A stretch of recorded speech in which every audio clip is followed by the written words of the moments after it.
আমাদেরকে বিজয় দান করেন। বাংলার প্রান্তে প্রান্তে আজ আমি বিচরণ করে দেখতে পাচ্ছি প্রতিটি মানুষের মুখ চোখে মুখে একটি মুক্তির উচ্ছ্বাস লক্ষ্য করা যায়, তাদের অভিব্যক্তিতে প্রকাশ পাচ্ছে। সব দল দেখা শেষ, এবার ইসলামপন্থীদের বাংলাদেশ।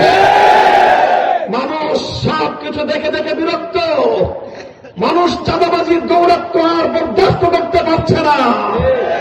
জুলাই বিপ্লবের যে অভিপ্রায়, জুলাই বিপ্লবের মধ্য দিয়ে আমাদের তরুণ ছাত্র জনতা তারা যে নতুন মুক্তির স্বপ্ন দেখিয়েছে দেশের মানুষকে, এদেশের মানুষের হৃদয়ে হৃদয়ে তারা হিম্মতের বীজ বপন করে দিয়েছে।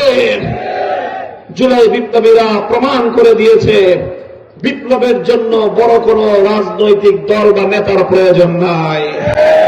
তরুণ প্রজন্ম যদি হাতে হাত রাখে, দেশবাসী যদি ঐক্যবদ্ধ হয়, জাতি যদি ঐক্যবদ্ধ হয়, আল্লাহর পয়গম্বর বলেছেন জাতি যখন ঐক্যবদ্ধ হয় ইয়াদুল্লাহি আলাল জামাআহ, তাদের উপর আল্লাহর সাহায্য থাকে।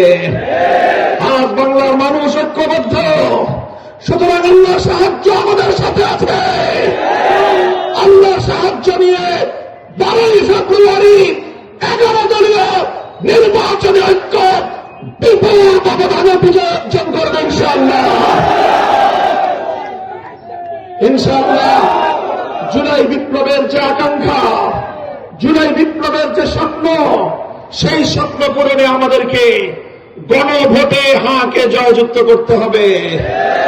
মনে রাখবেন, সংসদ নির্বাচন আসে 5 বছর পর পর, কিন্তু দেশের নীতি নির্ধারণী এই জাতীয় গণভোট 50 বছরে একবার আসে।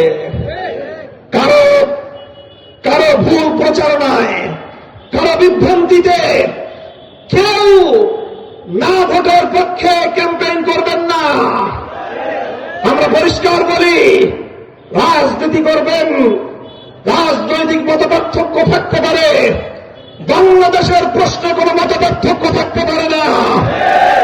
যারা জুলাই বিপ্লবের বিপক্ষে হ্যাঁ ভোটের পক্ষে থাকবে না, না ভোটের পক্ষে ক্যাম্পেইন করলে প্রমাণ হবে আপনি বাংলাদেশ বিরোধী রাজনীতি করছেন।